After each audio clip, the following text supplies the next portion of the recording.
हामीहरूले आज छलफल गर्न गइरहेका छौँ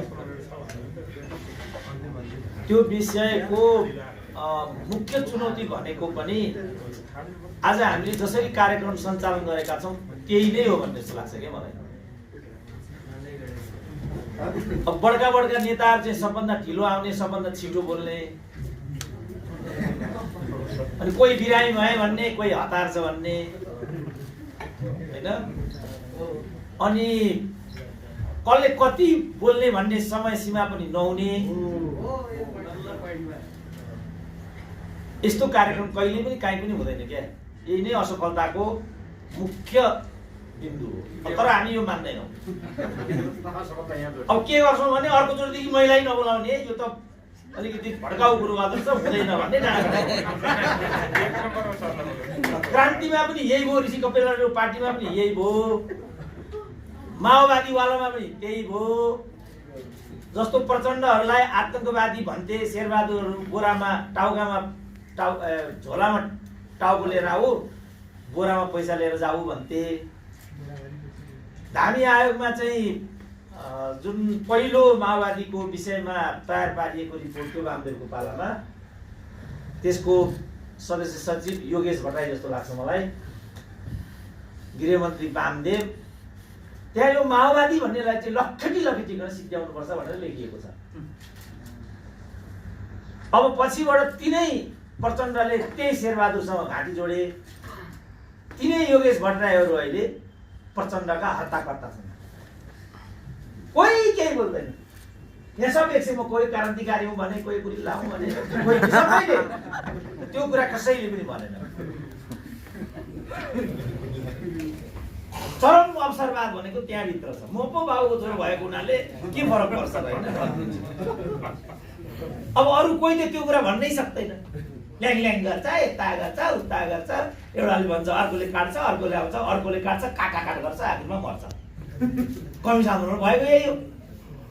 त्यसकारण मैले 52 सालमै निष्कर्ष के निकालेँ भने यो कम्युनिस्ट आन्दोलन वास्तविक कम्युनिस्ट आन्दोलन नभएर टाठाबाठा पढे लेखेका महत्त्वाकांक्षी वाममार्गी बौद्धिकहरूको खेलोमेलो गर्ने थलो हो। त्यसको दण्ड म अहिलेसम्म भोग्दैछु।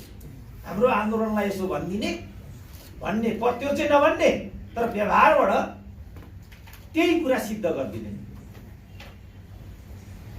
अब के उपाय छ त? अहिलेको प्रश्न यो हो, के गर्ने त? अब एउटा यहाँ मित्रले भन्नुभएको छ के छ त एउटा वैकल्पिक उपाय, त्यो कुरा ठोस रूपमा आएन भन्ने खालको। जस्तो आवतीजीले धेरै राम्रो बोल्ने मध्ये एउटा आवती पनि हो। राम्रो बोल्नु त कोही पनि कम छैन अहिले त, तर निकै राम्रो बोल्ने मध्येमा एउटा आवती पनि हो। पुँजीवादले कहाँ के थाई समाधान र वैकल्पिक व्यवस्था दिएको छ त? त्यस्तो दृष्टान्त कहाँ छ भन्नु। अब अमेरिकैबाट थाल्ने हो भने मान्छेहरू वास्तविक कम्युनिजम खोज्नको लागि चीन जाने होइन, अमेरिका जाने हो भन्छ। किनभने अमेरिकामा पद्धति छ, गर्नेले खान पाउँछ, नगर्नेले खान पाउँदैन, धेरै काम गर्नेले बढी खान्छ, थोरै काम गर्ने कम खान्छ।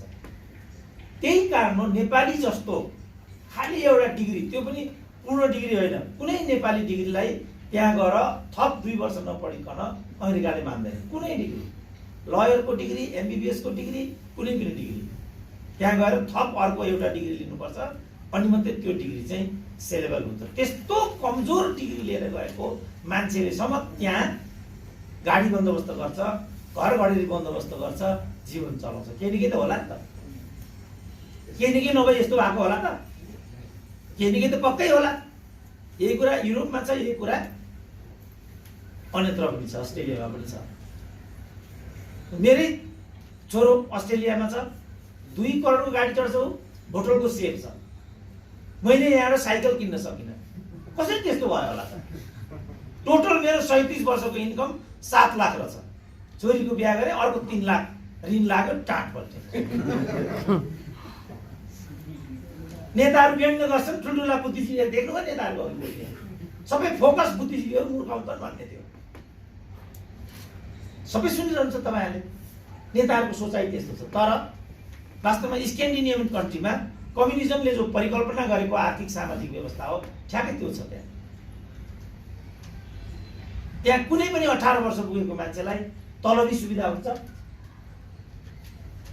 बेरोजगार भत्ता त युकेमा पनि छ, स्क्यान्डिनेभियन कन्ट्री होइन त्यो, अरू मुलुकहरूमा पनि अनेकौं सुरक्षाहरू छन्। त्यही कारणले आज कम्युनिजमलाई पुँजीवादले जित्यो। यही हो नि तथ्य, कोही मान्दैन यो कुरा। 2 वर्ष अगाडि कमरेड प्रचण्डसँग एउटा कार्यक्रममा मसँगै परे।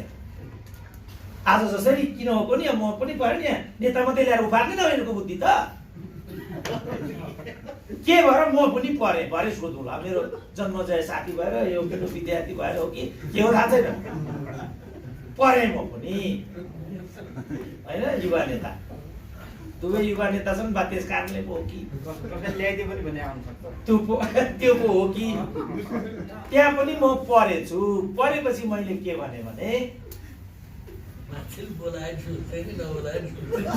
हुन्छ त्यस्तो व्यवस्था नभए त्यही हुन्छ, रीतिथिति नभए पनि त्यही नै हुन्छ। रीतिथिति भएपछि यो होला।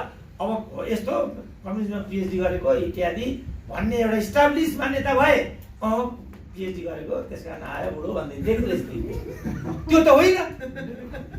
पिएचडी गरेको हेर पढे लेखेका मान्छे बहुला हुन्छन् भनिदिएको छ, तल कार्यकर्ताले ताली ठोकिया छ। यही हो यहाँको मान्यता। अनि मैले त्यहाँ कमरेड प्रचण्डलाई यसो हेरेर के भने विद्वान ठुल्ठुलाहरूले त के भन्थे भने मभन्दा अगाडिका विद्वानहरूले दुनियाँको बारेमा व्याख्या गरे, तर महत्त्वपूर्ण कुरा दुनियाँलाई बदल्नु थियो। कमरेड तपाईँले यत्रो जनमुक्ति सेना गठन गरेर यत्रो सारा कुरा गरेर यत्रो जनयुद्ध त गर्नुभयो, तर समाज बदलिएन। तपाईँले गर्नुभएको जनयुद्धको के अर्थ भएर भन्ने मैले कार्यकर्ताहरूमध्ये कतिले उनकै हुँदाहुँदै पनि ताली ठट्टाए। त्यहाँ प्रचण्डको पालो आयो। के भन्छ बड्डोले भन्ने सबैले ठाडा कान लगाइराखेका थिए। उहाँले केसी भन्नुभयो कि यस्तै के भन्नुभयो, किनभने उहाँहरूको विचारमा सबैभन्दा गएका र जे भने हुन्छ भन्ने चाहिँ बौद्धिक भन्ने उनीहरूको बुझाइ छ। बौद्धिकहरूलाई मानमणि त गर्नुपर्छ, यिनीहरूको पनि मुटु हुन्छ, यिनीहरूको पनि त्याग हुन्छ, यिनीहरूको पनि समाजमा योगदान हुन्छ, त्यो हुँदैन। उहाँ कमसेकम उहाँहरूको प्रचण्ड र बाबुरामहरूको व्यवहारबाट त मलाई त्यही नै अनुभूति छ। अनि उहाँले त्यो कुरा त भन्नुभयो, तर उहाँलाई पनि म एउटा उक्तिबाट नै प्रत्युत्तर गर्छु भनेर के भन्नुभयो त, त्यही व्यक्तिले त्यही समयमा के भन्नुभएको थियो भने मान्छेहरू भन्दै गर्छन् आफ्नो कुरा गर्दै जानुपर्छ, कार्यकर्ताले ताली बजाए तलबाट। म निहुरिरहे कुरा सिद्धियो। त्यसकारण के म विचार गर्छु यो उमेरमा भनेदेखि हाम्रो विचार पद्धति, हाम्रो जीवन पद्धति, हाम्रो सैद्धान्तिक पद्धतिमा पुनर्विचार गर्ने समय ढिलो भइसक्यो। अब 1950 दशकको क्रान्तिको कुरा गरेर 21औं शताब्दीको क्रान्ति र परिवर्तन अनि रूपान्तरण सम्भव छैन, कुनै हालको सम्भव छैन। त्योमा डिबेटलाई केन्द्रित गरौँ न। प्रविधिको त्यसमा कति योगदान हो, विचार दर्शनमा त्यसमा पुनर्मूल्याङ्कन गर्नुपर्ने कुराहरू कति हुन्, ऋषि कटेलजीहरू यसमा जीवन गयो, यो जीवन जानुको अब के अर्थ रह्यो, माओवादीले जो जनयुद्ध गर्यो त्यसको मूल्य हिसाब किताब गर्ने कहिले हो, कहिले हो? मेरा छोराछोरीले जनयुद्ध गर्नु के अपराध हो, मैले छोराछोरी पाउनु अपराध हो भनेर डिङ हाक्दै हिँड्नुहुन्छ प्रचण्डले। हामीले त्यो भने हो र? हामीले तिम्रो छोराछोरीको चाहिँ वरियता हुन्छ कि हुँदैन भनेको मात्रै हो नि त। हामीले किन तिम्रो छोराछोरी किन बनायो भने हो, बिनाको पालो कि पम्फाको पालो पो भनेको त हामी चाहिँ, यसको पालो कि उसको पालो पो भनेको त हामीले किन रेणुलाई बनायो त भनेकै छैन नि, खम्बासीको बाको पालो कि रेणुको पालो पो भनेको त। के यसमा के अघिल्यै छ यसमा? यति भनेको छोराछोरी किन पायो, किन फलानु बनायो हामीले भनेकै होइन। अब उहाँहरू त नपुंसक छस्, त बलवान छस्, त अझै छोराछोरी जन्मन लायक छस् पो भन्छन् त गान्दै। के हो कुरो? हामीले त्यस्तो भनेकै हो। हामीले त के भने तपाईँहरूले परिवर्तनको दुरुपयोग गर्नुभयो, तपाईँहरूले नातावाद परिवारवाद गर्नुभयो, तपाईँले वर्गको कुरा गर्नुभयो, वर्गलाई छोड्नुभयो। यो पो हामीले भनेको हो त। र अहिले आएर हेर्दाखेरि सबै शहीदहरू छक्किए, बेपत्ता विस्थापित अङ्गभङ्गहरूलाई साह्रै ठुलो हामीले अन्याय गर्यौँ। कमसेकम जति यहाँ माओवादीसँगै सम्बन्धित लडेर आएका कति साथीहरू पनि हुनु होला। तपाईँहरूको त ज्यान त छ बाबु, कमसेकम शहीदको त जिन्दगी गयो भने आज विधवा भइराखेका छन् दिदीबहिनीहरू। अहिले त्यो त भूपी सेतुले लेखेको कवितै छ नि, जिएर त हेर जिउन झन् गाह्रो छ नि। अब यो त अझ मिना खोज्ने कुरा हो। अहिले मिना खोज्ने बेला छैन। सेल्फ जस्टिफिकेसन होइन, सेल्फ क्रिटिसिजम। हामीबाट गल्ती भएकै छ। जस्तो मैले सिपी गजुरेल, मोहन वैद्यहरूसँगैको एउटा कार्यक्रममा तपाईँहरूबाट यो भएन, यो विचलन हुँदैछ, तपाईँहरूले सक्नु भएन, यो पार्टीको जिम्मेवारी पूर्ण रूपमा मलाई दिनुहोस् भनेको मैले मोहन वैद्यलाई नै। त्यसपछि एकाडेमीमा सिपी गजुरेलसँग त्यस्तै पर्यो। यो सबै प्रचण्डले गरिरहँदा तपाईँहरू चाहिँ कहाँ हुनुहुन्थ्यो भने मैले त्यहाँ पार्टी पद्धति थियो कि थिएन? पार्टीको आय व्ययको विवरण त्यहाँभित्र राखिन्थ्यो कि राखिँदैन थियो? माइनोरिटी सिस्टम थियो कि थिएन? माओवादीसँग त्यत्रो सम्पत्ति एकट्ठा भएको भन्ने छ, त्यो सम्पत्ति कहाँ छ तपाईँलाई थाहा छ कि थाहा छैन? 1 रुपियाँ पनि कसैले यहाँ छ भन्न सक्दैन नि? सक्छ? कहाँ छ त त्यस्तो? कि त्यसपछि माओवादी पार्टी वास्तवमा शून्य सम्पत्ति भएको पार्टी हो त? त्यो हिसाबले त तपाईँले किन गर्नु भएन? जस्तो सुरेश आलेहरू नक्कु जेलमा हुँदाखेरि म सुन्तोलाको ढाकर बोकेर उहाँहरूलाई भेट्न गएको थिएँ। जाँदाखेरि मैले एउटा सानो टक पनि त्यहाँ गरिहालेँ। यहाँ बाहिर बजारमा के भनिन्छ भने तपाईँहरूलाई आफ्नै पङ्क्तिभित्र षड्यन्त्र गरेर पक्राउ गरेको भन्ने छ। सुरेशजी, मातृकाजी, यो के कुरा हो? रेकर्ड गरिराखौँ, म कम्युनिस्ट आन्दोलनको पार्ट 3 लेख्दैछु, त्यसमा यो कुरालाई उद्धरण लिने मेरो विचार छ। के कुरा हो यो भनेर सोधेँ मैले। त्यो कुरा त होइन भन्नुभयो। पछिबाट त्यो बिरही भन्ने एकजना युवा नेता अनिल बिरही, उहाँसँग मैले यो कुरा खुब बुझ्न खोजेँ के हो त यो भनेर। मातृका र उहाँहरूको कुरामा अलिकति भिन्नता देखिन्थ्यो। सुरेश आलेहरूले भन्नुहुन्थ्यो षड्यन्त्र त होइन नै भन्नुहुन्थ्यो उहाँले चाहिँ। बिरहीहरूले भन्नुभयो यसमा षड्यन्त्रको सम्भावना पनि छ। त्यसो भने सिपी गजुरेलहरूको पक्राउ, मोहन वैद्यहरूको पक्राउ पार्टीबाटै भएको अन्तर्घात पछाडि हो कि यो संयोग मात्रै हो त? यो के कुरा हो? अब अहिले पनि माओवादी कति साथीहरू जो मिलिटेन्ट हुनुहुन्छ, यो हलमा पनि हुनुहुन्छ, उहाँहरूको पनि एकअर्कामा भनाइ के छ भने अन्तर्द्वन्द्व विकसित भएका कार्यकर्ताहरूलाई पार्टी भित्रैबाट योजनाबद्ध मर्वाउने काम पनि भएकै छ भन्ने छ। यदि यस्तो हो भने त खतरनाक भयो त। यो त एकदमै साथीहरूको जिउ ज्यानमाथि नै षड्यन्त्र हुने हो र नेतृत्वको लागि आफ्नै साथी ढाल्ने हो भने त बापरे बापरे बापरे, यो त कल्पना नै गर्न सकिँदैन नि। यसबाट मैले के सार खिच्न खोजेको भने यो आन्दोलनभित्र काहीँ न काहीँ अनेक किसिमका विचलनहरू थिए। अराजकता थियो, आपराधिक सोच थियो, दुश्मनको षड्यन्त्र इत्यादि भनिन्छ, त्यसले पनि काम गर्थ्यो कि के थियो भन्ने कुराहरू पनि अनुत्तरित नै छन्। त्यसका बीचबाट विकसित भएको आन्दोलनलाई आज यस रूपमा प्रयोग गरिँदैछ। यो एकदम आपत्तिजनक छ, यो खेदजनक छ। यसलाई नपरगलिकन अब अर्को आन्दोलनको विकास नेपाली कम्युनिस्ट जगतमा हुन सक्दैन रहेछ, सम्भव छैन। यो जो घात हामीबाट भयो, यो घातको या त क्षतिपूर्ति होइन भने आत्मआलोचना, यो दुईटा नहुँदासम्म कुनै वैकल्पिक आन्दोलन हुँदैन र हुँदैन। मै भन्छु कि मै त एथोरिटी हुँ, कसैले माने पनि नमाने पनि मै हुँ एथोरिटी यसको, र त्यस्तो हुँदैन। जस्तो साथीहरू अहिले जस्तो हाम्रो साईजीदेखि हाम्रो ऋषिजीसम्म आउँदाखेरि कति राम्रो छ त बोली उहाँहरूको, एक पनि खण्डन गर्न सकिँदैन। साईजीको कुरामा जो पेचिलो उठान गर्नुभएको छ उहाँले, त्यसलाई प्रतिवाद खण्डन गर्नै सकिँदैन।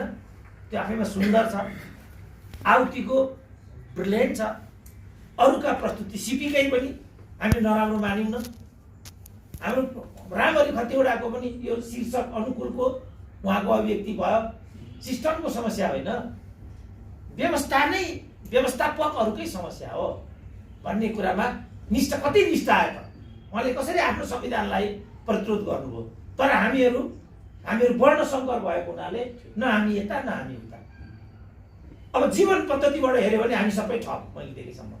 किनभने राम्रो हामीलाई नै लाउनु पर्ने, मिठो हामीलाई नै राम्रो खानुपर्ने, कान्छी हामीलाई नै चाहिने, यौन फन्डा हामीले नै गर्नुपर्ने। किनभने त्यो जीवन वास्तविकतासँग अभिन्न रूपमा गाँसिएको विषय हो। आफ्ना छोराछोरी राम्रो पढुन्, आफ्नो एकलौटी व्यवस्था राम्रोसँग होस्। किनभने जोसँग आर्थिक व्यवस्थापन छ उनीहरूले मात्रै राजनीतिक व्यवस्थापन पनि गर्न सकेको देखिन्छ। व्यवहारबाट त्यही देखिन्छ। आज मोहनचन्द्र अधिकारीहरूले मागेर हिँड्नुपर्छ। नरेश खरेलहरू ह्यान्ड टु माउथमा छन्। माओवादीका सबै साथीहरू चिन्दिन। कतिको अहिले मणि थापाकै बारेमा के गरेको? मणि थापा भनेको त प्रचण्डसँग टक्कर लिने मान्छे हो। रविन्द्र अधिकारीको नाम, रविन्द्र श्रेष्ठको नाम त मैले लिनु आवश्यक पर्दैन होला। एउटै कान्छीको लागि त सबै कुरा केन्द्रित रहेछ नि त। त्यो देखियो नि त। भनेपछि कान्छी त महत्त्वपूर्ण रहेछ नि त। प्रचण्डसँग टक्कर लिन खोज्ने नेतासँग एउटा गर्लफ्रेन्डलाई हेर्ने दृष्टिकोण पनि सही छैन भने त कसरी जनयुद्ध भएको कुरा मान्ने हामीले? अनि मणिको बारेमा मैले कुरा उठाएँ।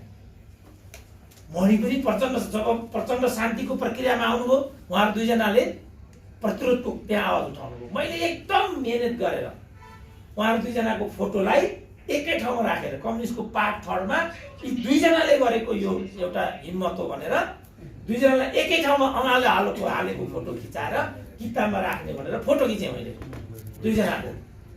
त्योलाई मैले प्रकाशनमा नपठाउँदै एकजनालाई माधव नेपालले मन्त्री बनाइहाल्नुभयो।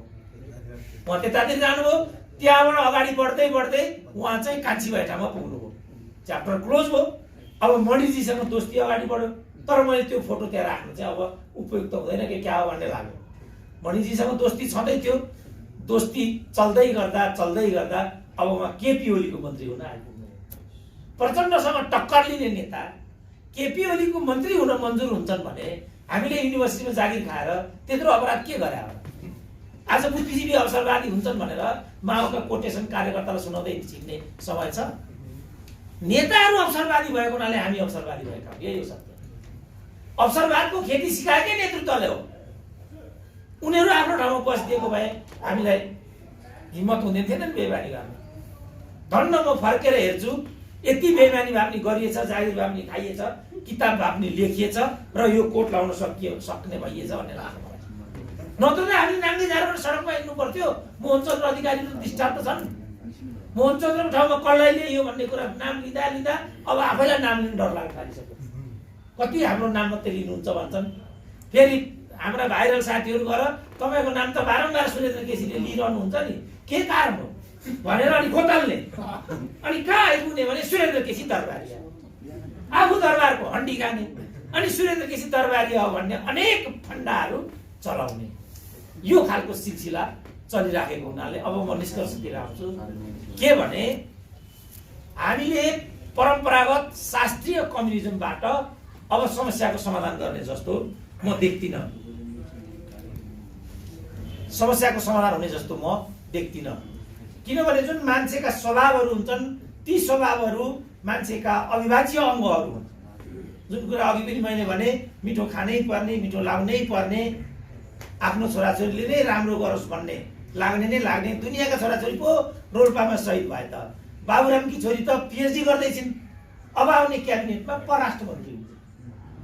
बिनाहरूको कुरा पनि यही हो। प्रकाश भएको भए उनी हुन्थे प्रधानमन्त्री। पक्का कुरा यही हो नि। त यसले के देखाउँछ भने सबै मानिसहरूमा ती आकांक्षाहरू विद्यमान छन्। त्यो कारणले कम्युनिजम असफल भएको छ।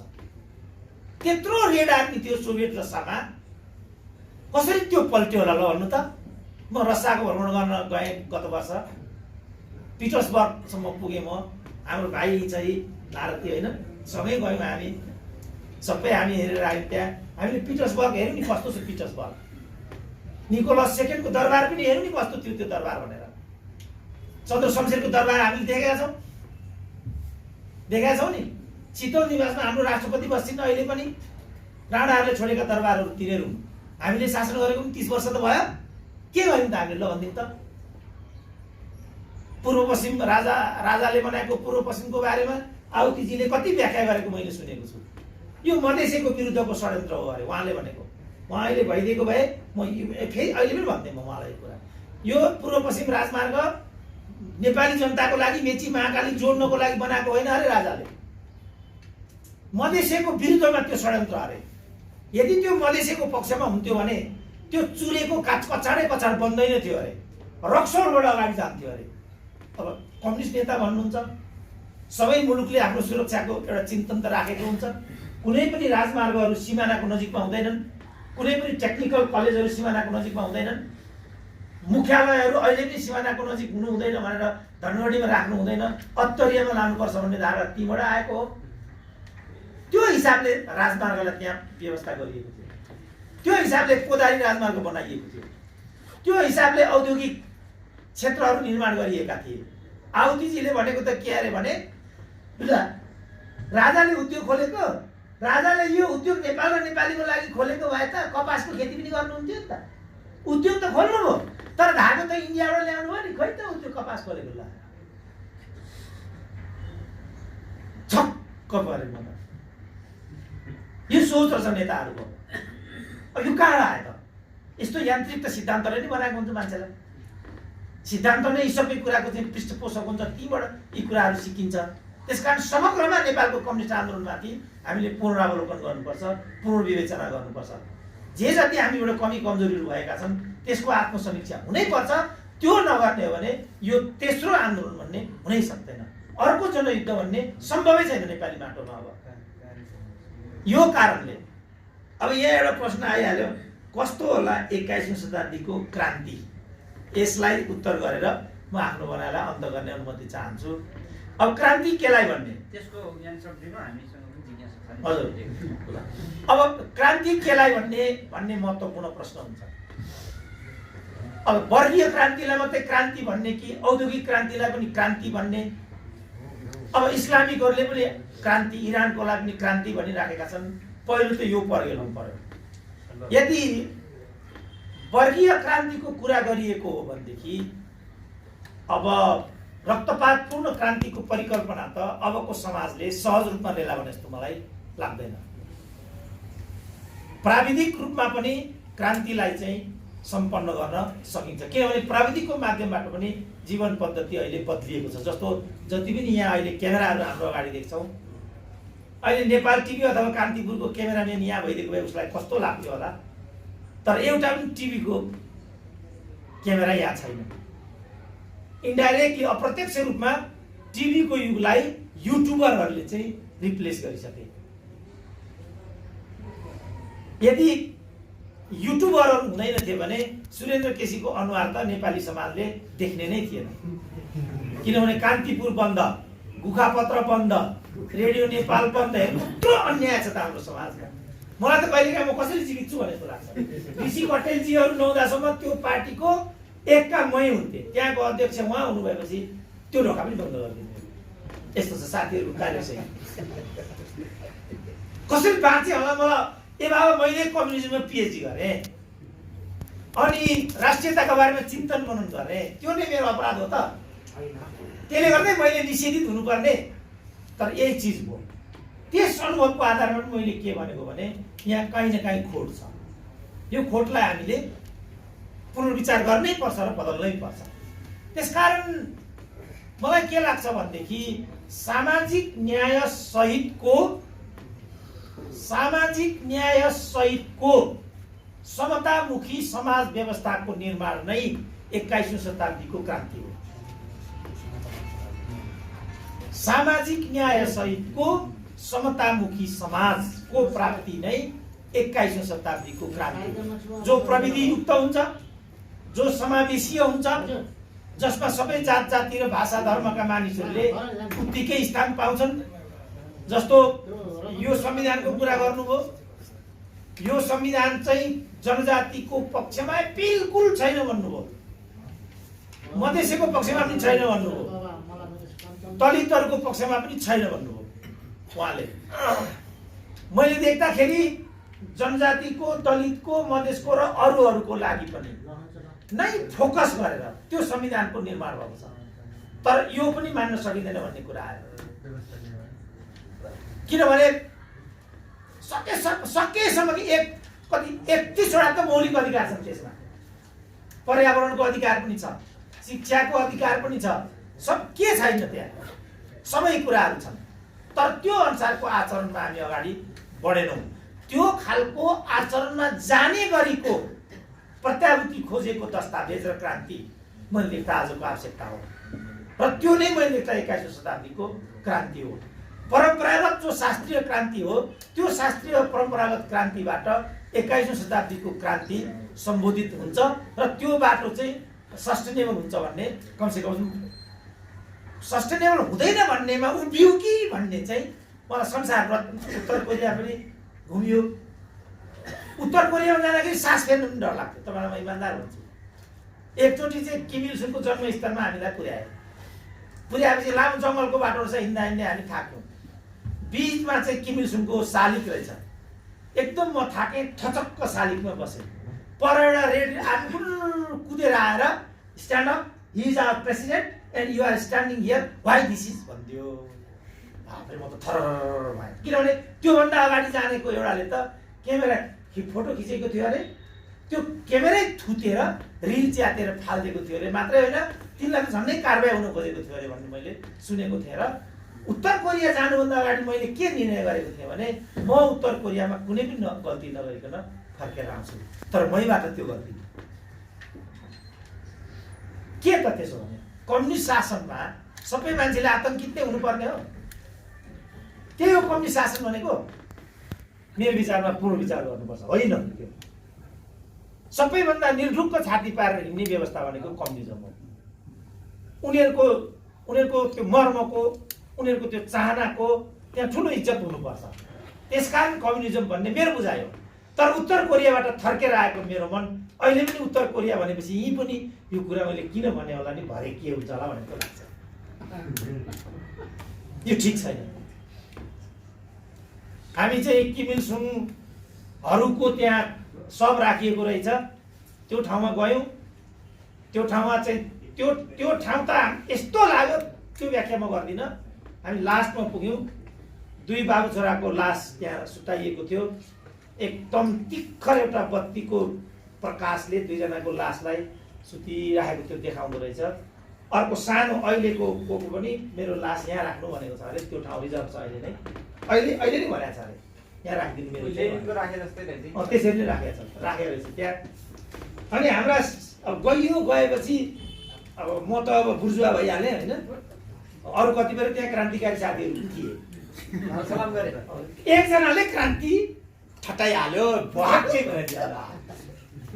म त तर भइहालेँ। मैले लेख्दा यो पनि कम्युनिजम होइन, यस्तो कि पहिल्यै भन्नु पर्यो तपाईँहरू यसरी जानुहोस्, यसमा यो व्यवस्था छ, यस्तो यस्तो हुनुपर्छ कि त्यो भन्नु पर्यो। हात उठाइसकेपछि हात तल चाहिँ त्यो मैले लेख्दा हो, साधारण कुरा गरेको मैले।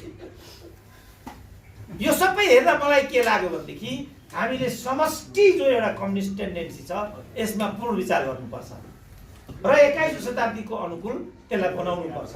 मैले लेख्दाखेरि 21औं शताब्दीको क्रान्ति भनेको त्यही नै हुनेछ र त्यही नै हो। अब म लामोतिर जान्न, किनभने मैले अमेरिकन लाइब्रेरीबाट पब्लिक स्पिकिङमा ग्रेजुएट गरेको हो। त्यहाँ चाहिँ गुरुले के सिकाउँथे भने, कुनै पनि कुरा 1 घन्टा मात्रै मान्छेले 2 कानले सुन्छ अरे। कुनै पनि कुरा 1 घन्टा चाहिँ एटेन्टिभली सुन्छ अरे, 1.5 घन्टासम्म 1 कानले मात्रै सुन्छ अरे। 1.5 घन्टा गइसकेपछि 2 कानले सुन्दैन अरे। हामी त्यहाँ 4 घन्टा भइसक्यो। अनि क्यामेरामा रेकर्ड छ, चिन्ता लिनु पर्दैन। त्यसकारण म यति मात्रै भनेर विश्राम लिन चाहन्छु। सानो कुरा गरिहालौँ न प्लिज। अहिले हजुरले भन्नुहुन्छ कि गोर्खापत्रले ठाउँ दिएन, नेपाल टेलिभिजनले ठाउँ दिएन, यसले दिएन उसले दिएन भनेर। तपाईँ यो देशका प्रधानमन्त्रीभन्दा बढी सुनिनुहुन्छ, देखिनुहुन्छ। यसमा केही गुनासोको कुरा त भएन भनेर बाहिर मानिसले भन्छन् है। जो मान्छे देखिरहेको छ उसैले गुनासो गर्ने भनेर भन्छन्। एउटा यो पनि भन्नु होला। अर्को के छ त भन्नुहुन्छ भने, जिन्दगीभरि कम्युनिस्ट आन्दोलनको बारेमा पढाएर जिन्दगी उत्तरार्धमा आएर त्यही आन्दोलनको बिचमा उन गर्दै हिँड्ने काहीँ न काहीँबाट परिचालित सुरेन्द्र केसी भन्छन्। एक त्यसपछि रात बिरात राजा ज्ञानेन्द्रलाई भेट्ने त्यसको भाङ खाने छोरो पारसलाई भेटेर दिउँसो आएर चाहिँ कम्युनिस्ट र व्यवस्थाको विरोध गर्ने भनेर पनि आरोप छ तपाईँ। तीनटा भयो है। अब पहिलो चाहिँ यो पत्र पत्रिका स्थानको कुरा आयो। त्यो चाहिँ वास्तवमा मैले मेरो लागि भनेको होइन। यदि पद्धति बसेन भने मेरो त कुनै प्रकारले म निस्किहालेँ। तपाईहरु कसरी आफ्नो प्रतिभालाई अगाडि ल्याउनु होला भन्ने चिन्ताका लागि म त्यहाँ बोलेको। मलाई थाहा छ ग्लोबल्ली सबैभन्दा धेरै हेरिने मान्छे म हुँ अहिले नेपालबाट ग्लोबल्ली।